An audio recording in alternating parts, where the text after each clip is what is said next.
Hello ಕರ್ನಾಟಕದ ಸ್ಪರ್ಧಾರ್ಥಿಗಳಿಗೆ ನಮಸ್ಕಾರಗಳು. ಈ ವಿಡಿಯೋದಲ್ಲಿ ನಾವು ಕರ್ನಾಟಕ PDO ಮತ್ತು ವಿಲೇಜ್ ಅಕೌಂಟೆಂಟ್ಗೆ ಸಂಬಂಧಪಟ್ಟಂತಹ ಪೇಪರ್ 2ದಲ್ಲಿ ಬರತಕ್ಕಂಥ ಕಂಪ್ಯೂಟರ್ ಜ್ಞಾನದ ಕೆಲವೊಂದಿಷ್ಟು ಪ್ರಶ್ನೆಗಳನ್ನು ಡಿಸ್ಕಸ್ ಮಾಡೋಣ. ಅದಕ್ಕೋಸ್ಕರ ಹೊಸದಾಗಿ ಬಂದಿರೋರು ಚಾನಲ್ಗೆ ಸಬ್ಸ್ಕ್ರೈಬ್ ಮಾಡಿಕೊಡ್ರಿ ಮತ್ತು ವಿಡಿಯೋನ ಆದಷ್ಟು ನಿಮ್ಮ ಫ್ರೆಂಡ್ಸ್ಗೆ ಶೇರ್ ಮಾಡಿ. ಏನಾದರೂ ತಪ್ಪು ಅನಿಸಿದ್ರೆ ಕಮೆಂಟ್ ಸೆಕ್ಷನ್ದಲ್ಲಿ ಕಮೆಂಟ್ ಕೂಡ ಮಾಡಿ. ಮೊದಲನೇ ಪ್ರಶ್ನೆ, MIME ಅಂದರೆ ಏನು ಅಂತ ಕೇಳಿದ್ದಾರೆ. ಸೊ MIMEನ ಫುಲ್ ಫಾರ್ಮ್ ಕೇಳಿದ್ದಾರೆ. ಸೊ ಇಲ್ಲಿ ಸರಿಯಾದಂತಹ ಉತ್ತರವಾಗುವುದು ಆಪ್ಷನ್ ಬಿ ನೋಡಿ, ಮಲ್ಟಿಪರ್ಪಸ್ ಇಂಟರ್ನೆಟ್ ಮೇಲ್ ವಿಸ್ತರಣೆಗಳು ಅನ್ನುವಂಥದ್ದು MIMEನ ಫುಲ್ ಫಾರ್ಮ್ ಆಗಿರುತ್ತದೆ, ಮಲ್ಟಿಪರ್ಪಸ್ ಮೇಲ್ ವಿಸ್ತರಣೆ. ಇನ್ನು PPP ಅಂದರೆ ಏನು ಅಂತ ಕೇಳಿದರೆ, ಸೊ PPP ಅಂತ ಅಂದರೆ ಏನು? ಸೊ ಕೆಳಗಿನವುಗಳಲ್ಲಿ ಸರಿಯಾದಂತಹ ಉತ್ತರವಾಗುವುದು ಆಪ್ಷನ್ ಬಿ ನೋಡಿ, ಪಾಯಿಂಟ್ ಟು ಪಾಯಿಂಟ್ ಪ್ರೋಟೋಕಾಲ್ ಆಗುತ್ತೆ. PPP ಅಂತ ಅಂದರೆ point to point protocol. Next, type ಮಾಡುವಾಗ ಇಂಗ್ಲಿಷ್ ಮತ್ತು ಕನ್ನಡ ಬದಲಾವಣೆಗೆ ವಿಂಡೋಸ್ ಕೀಲಿ ಜೊತೆಗೆ ಯಾವ ಕೀಯನ್ನು ಒತ್ತಬೇಕು? ಇಂಗ್ಲಿಷ್ ಮತ್ತು ಕನ್ನಡ ಬದಲಾವಣೆಗೆ ವಿಂಡೋಸ್ ಕೀಲಿ ಜೊತೆಗೆ ಯಾವ ಕೀ ಅಂದರೆ option B, Windows plus space ಕೀಯನ್ನು ಒತ್ತಬೇಕಾಗುತ್ತದೆ. ಕನ್ನಡ ಬದಲಾವಣೆಗೆ ವಿಂಡೋಸ್ ಪ್ಲಸ್ ಸ್ಪೇಸ್. ಇನ್ನು IoT ಇದರ ವಿಸ್ತೃತ ರೂಪ ಯಾವುದು ಅಂತ ಕೇಳಿದರೆ, ಇಲ್ಲಿ ಸರಿಯಾದಂತಹ ಉತ್ತರವಾಗುವುದು ಆಪ್ಷನ್ ಸಿ ನೋಡಿ, ಏನಪ್ಪ ಅಂದರೆ ಇಂಟರ್ನೆಟ್ ಆಫ್ ಥಿಂಗ್ಸ್ ಅನ್ನೋದು ಈ ಒಂದು IoT ಅಂತರ್ಜಾಲ ವಸ್ತುಗಳು ಅನ್ನುವಂಥದ್ದು ಈ ಒಂದು IoTಯ ಫುಲ್ ಫಾರ್ಮ್ ಆಗಿರುತ್ತದೆ, ಇಂಟರ್ನೆಟ್ ಆಫ್ ಥಿಂಗ್ಸ್.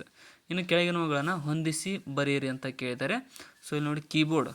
ಸೊ ಇದೊಂದು ಅತಿ ಸಾಮಾನ್ಯ ಡೇಟಾ ಎಂಟ್ರಿ ಡಿವೈಸ್ ಆಗಿದೆ, ಅಂದರೆ ಸಿಂಪಲ್ ಡಿವೈಸ್ ಇದು ಡೇಟಾ ಎಂಟ್ರಿಗೆ ಸಂಬಂಧಪಟ್ಟಂತೆ.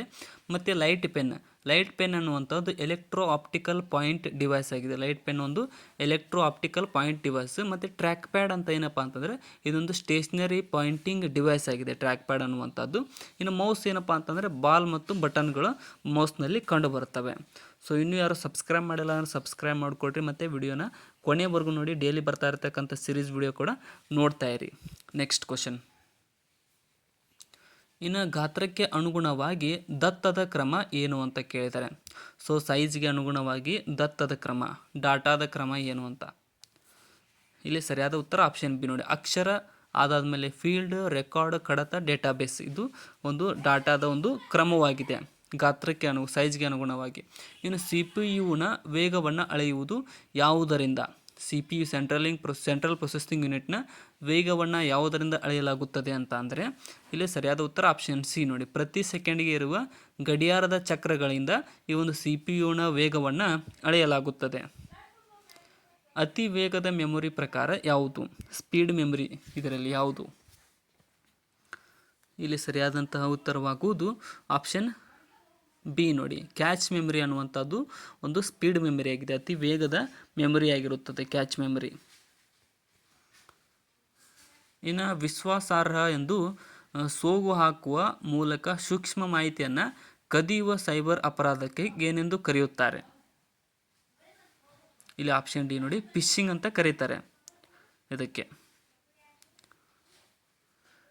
ನೆಕ್ಸ್ಟ್, ಇನ್ನು ಪವರ್ ಪಾಯಿಂಟ್ನಲ್ಲಿ ಸ್ಲೈಡ್ಗಳಿಗೆ ಪೂರ್ವ ನಿರ್ಧರಿತ ಬಣ್ಣಗಳು, ಫಾಂಟ್ಗಳು ಮತ್ತು ದೃಶ್ಯ ಪರಿಣಾಮಗಳನ್ನು ಸೇರಿಸಿ ವೃತ್ತಿಪರ ಪರಿಣಾಮಗಳನ್ನು ಪಡೆಯಲು ಏನೆಂದು ಕರೆಯುತ್ತಾರೆ ಅಂತ ಅಂದರೆ ಆಪ್ಷನ್ ಸಿ, ಇದೊಂದು ಥೀಮ್ ಅಂತ ಕರೀತಾರೆ. ಬ್ಯಾಕ್ಗ್ರೌಂಡ್ ಥೀಮ್ ಎಂದು ಕರೆಯಲಾಗುತ್ತದೆ ಅದಕ್ಕೆ.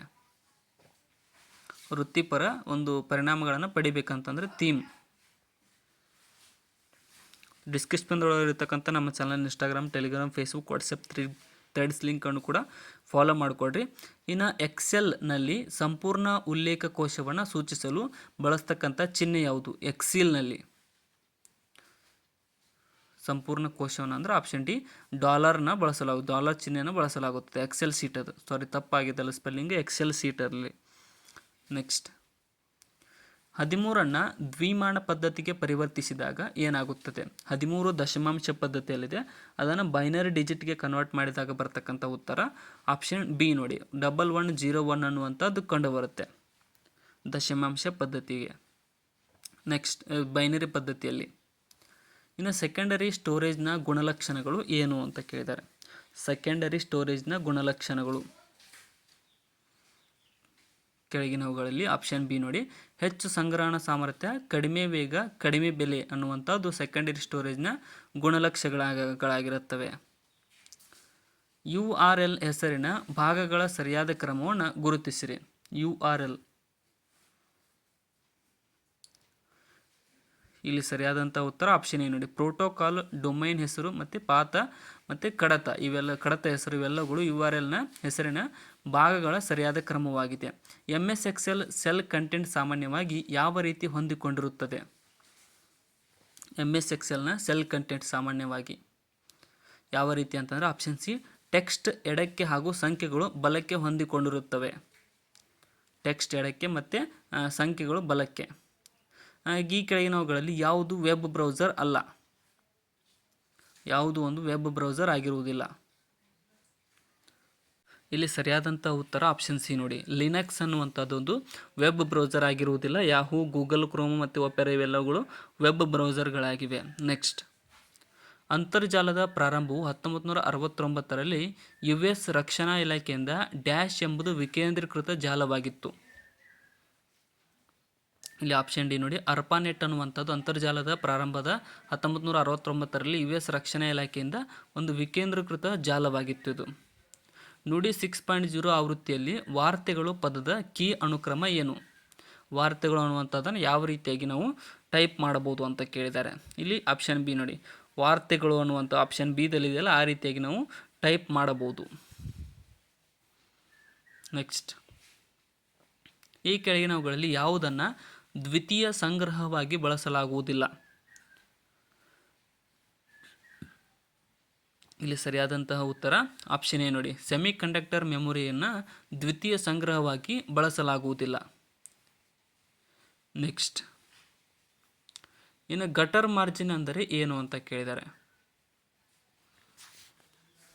ಗಟರ್ ಮಾರ್ಜಿನ್ ಅಂತ ಅಂದರೆ ಇಲ್ಲಿ ಸರಿಯಾದ ಉತ್ತರ ಆಪ್ಷನ್ ಸಿ ನೋಡಿ. ಇದು ಮಾರ್ಜಿನ್ ಮುದ್ರಿಸುವಾಗ ಪುಟ ಸಂಬಂಧಿಸಿರುವ ಭಾಗಕ್ಕೆ ಸೇರಿಸಲಾಗುತ್ತದೆ. ಅದನ್ನು ಗಟರ್ ಮಾರ್ಜಿನನ್ನು ಡ್ಯಾಶ್ IEEE 802.6 ಸ್ಟ್ಯಾಂಡರ್ಡನ್ನು ಬಳಸುತ್ತದೆ. ಇಲ್ಲಿ ಸರಿಯಾದ ಉತ್ತರ ಆಪ್ಷನ್ ಡಿ ನೋಡಿ. ಮ್ಯಾನ್ ಅನ್ನುವಂಥದ್ದು ಈ ಒಂದು IEEE 802.6 ಸ್ಟ್ಯಾಂಡರ್ಡನ್ನು ಬಳಸುತ್ತದೆ. ನೆಕ್ಸ್ಟ್, IP ಅಡ್ರೆಸ್ ಸ್ಥಳಗಳನ್ನು ನಿರ್ವಹಿಸಲು ಈ ಯಾವ ಸಂಸ್ಥೆಗಳನ್ನು ರಚಿಸಲಾಗಿದೆ? IP ಅಡ್ರೆಸ್ ಸ್ಥಳಗಳನ್ನು ನಿರ್ವಹಿಸಬೇಕಂತಂದರೆ ಯಾವ ಸಂಸ್ಥೆಗಳನ್ನು ರಚಿಸಲಾಗಿದೆ ಅಂತಂದರೆ ಇಲ್ಲಿ ಸರಿಯಾದಂಥ ಉತ್ತರ ಆಪ್ಷನ್ ಬಿ ನೋಡಿ. ICANN ಅನ್ನುವಂತಹ ಒಂದು ಸಂಸ್ಥೆಗಳನ್ನು ರಚಿಸಲಾಗಿದೆ IP ಅಡ್ರೆಸ್ ಸಲುವಾಗಿ. ನೆಕ್ಸ್ಟ್, ಆಪರೇಟಿಂಗ್ ಸಿಸ್ಟಮ್ ಡ್ಯಾಶ್ಗೆ ಕಾರಣವಾಗಿದೆ. ಆಪರೇಟಿಂಗ್ ಸಿಸ್ಟಮ್ ಒಂದು ಯಾವುದಕ್ಕೆ ಕಾರಣವಾಗಿದೆ? ಇಲ್ಲಿ ಆಪ್ಷನ್ ಡಿ ನೋಡಿ. ಮೆಮೊರಿ ನಿರ್ವಹಣೆ, ಇನ್ಪುಟ್ ಆ್ಯಂಡ್ ಔಟ್ಪುಟ್ ಸಾಧನ ನಿರ್ವಹಣೆ, CPU ವೇಳಾಪಟ್ಟಿ ಇವೆಲ್ಲವುಗಳಿಗೂ ಆಪರೇಟಿಂಗ್ ಸಿಸ್ಟಮ್ ಕಾರಣವಾಗಿದೆ. FAT ಅಂತ ಅಂದರೆ ಏನು ಅಂತ ಕೇಳಿದರೆ, FAT ಫುಲ್ ಫಾರ್ಮ್ ಇಲ್ಲಿ ಸರಿಯಾದ ಉತ್ತರ ಆಪ್ಷನ್ ಬಿ ನೋಡಿ. ಫೈಲ್ ಹಂಚಿಕೆ ಕೋಷ್ಟಕಕ್ಕೆ FAT ಅಂತ ಕರೆಯಲಾಗುತ್ತದೆ. ಫೈಲ್ ಹಂಚಿಕೆ ಕೋಷ್ಟಕಕ್ಕೆ. IPv4 ಗಾತ್ರ ಎಷ್ಟು ಬಿಟ್ಗಳಿರುತ್ತದೆ? IPv4 ಗಾತ್ರ ಎಷ್ಟು ಬಿಟ್ಗಳು? ಇಲ್ಲಿ ಆಪ್ಷನ್ ಎ ನೋಡಿ. ಇದು 32 ಬಿಟ್ಗಳಷ್ಟು ದೊಡ್ಡದಾಗಿರುತ್ತೆ IPv4 ಅನ್ನುವಂಥದ್ದು. ಸೊ ಇಲ್ಲಿಗೆ ಇವತ್ತಿನ ನಮ್ಮ ಕಂಪ್ಯೂಟರ್ ಜ್ಞಾನದ ಪ್ರಶ್ನೆಗಳು ಮುಕ್ತಾಯಗೊಂಡಿದ್ದಾವೆ. ಕೊನೆವರೆಗೂ ನೋಡಿದ್ದಕ್ಕೆ ಎಲ್ರಿಗೂ ಧನ್ಯವಾದಗಳು. ವಿಡಿಯೋನ ಆದಷ್ಟು ನಿಮ್ಮ ಫ್ರೆಂಡ್ಸ್ಗೆ ಶೇರ್ ಮಾಡಿ. ಏನಾದರೂ ತಪ್ಪು ಅನಿಸಿದ್ರೆ ಕಮೆಂಟ್ ಸೆಕ್ಷನ್ದಲ್ಲಿ ಕಮೆಂಟ್ ಕೂಡ ಮಾಡಿ. ಮತ್ತು ಏನಪ್ಪ ಅಂತಂದರೆ ಡಿಸ್ಕ್ರಿಪ್ಷನ್ದೊಳಗೆ ಇರ್ತಕ್ಕಂಥ ನಮ್ಮ ಚಾನಲ್ನ ಲಿಂಕನ್ನು ಕೂಡ ಫಾಲೋ ಮಾಡಿಕೊಡ್ರಿ. ಮತ್ತು ಏನಪ್ಪ ಅಂತಂದರೆ ಥ್ಯಾಂಕ್ ಯು ಸೋ ಮಚ್. ಕೊನೆವರೆಗೂ ನೋಡೋದಕ್ಕೆ ಎಲ್ರಿಗೂ ಧನ್ಯವಾದಗಳು.